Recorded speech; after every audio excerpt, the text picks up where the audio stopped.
Sapevate che c'erano i controlli da oggi? Certo, sì, sì, Siete già pronti con i documenti? ci tocca.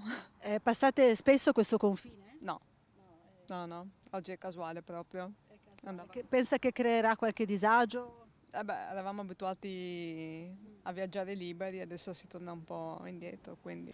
Chi passa spesso attraverso il confine tra Slovenia e Italia non è più abituato a sentirsi chiedere i documenti dall'ingresso in area Schengen nel 2007 della vicina Repubblica, con poche eccezioni, l'ultima la chiusura dei confini nel periodo della pandemia Covid. Anche la Slovenia da oggi ha messo in atto i controlli al confine con la Croazia, una situazione che potrebbe mettere in difficoltà tanti lavoratori transfrontalieri che arrivano in Italia soprattutto dall'Istria croata. In questo caso il più affollato è solitamente il valico di Rabuiese.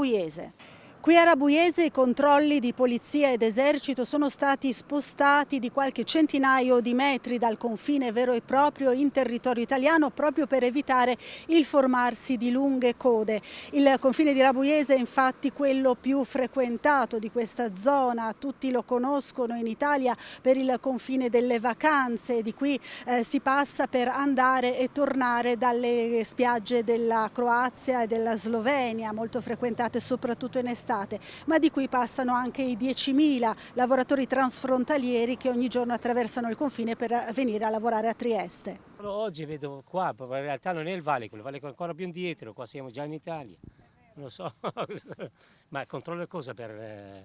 Sì, sono stati ripristinati i controlli di confine, bisogna mostrare documenti, insomma un po' a campione. Penso che sia giusto farlo. Boh. Se è così che hanno deciso ci rassegniamo. È giusto che fermino i migranti illegali, non ci danno fastidio i controlli.